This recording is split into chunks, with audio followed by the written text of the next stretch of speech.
get him. Go on, Clegg.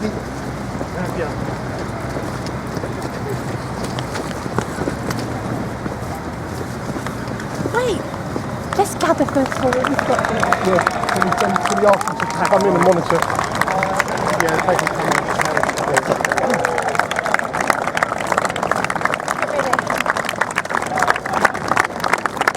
Go around the other side, son. Let's get the dog in the photo. Was the dog already in the photo?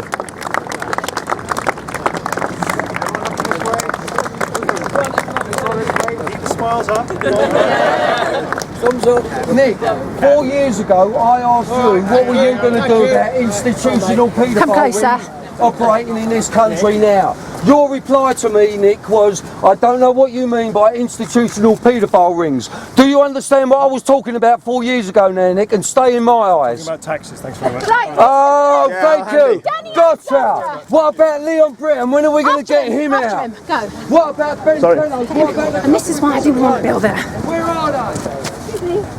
Yeah, son. Yeah. Mr. Alexander, you've just been involved in a budget based on a lie. Why isn't the Treasury reproducing currency in zero interest? Why aren't you prepared to do that? Are you not going to answer to me? It's very simple. Last week, the Bank of England acknowledged that we can print our own currency, and so that means austerity is based on an absolute lie, and you have bought into that lie, and people are dying exponentially as an absolute consequence of your measures, and you will answer. Trust me. And Nick Clegg, the biggest seller and the political Keep going, son. Keep going, son. has ever witnessed, you're an absolute disgrace. Traitor. Will be held to account. Go on, run, rabbits. Traitors. Absolute lies.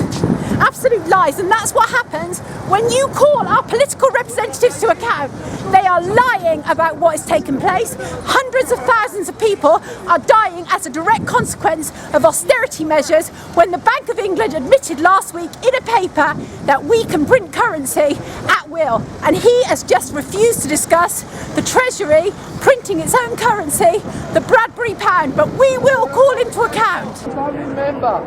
Hi Matthew, I'm not actually with the Deputy Prime Minister because he's had to abort our interview because we were here for a little photo op which the Lib Dems have organised to flag up their, what they say is their key tax measure, which is raising the lower threshold. However, so Mr Clegg was there and all his Lib Dem people were there, but the whole thing had to be aborted because well, a few protesters came along and spoiled the occasion, so Mr Clegg has gone over there. I don't know whether he'll be coming back in the near future, but that was one photo op which seemed to hit the buffers, shall we say. However, I suppose the one thing it does flag up is the tussle within the coalition to lay claim to the raising of the lower income tax threshold, because you talk to institutional paedophile rings operating in this country now. Sorry, I just asked Nick Clegg. We're going to have to leave you. I just asked Nick Clegg a question. Just stand aside. Norman, we'll cut across you there, Norman. Apologies for that. You can see the problem there that Norman Smith was having. We'll try and return to Norman in the next little while.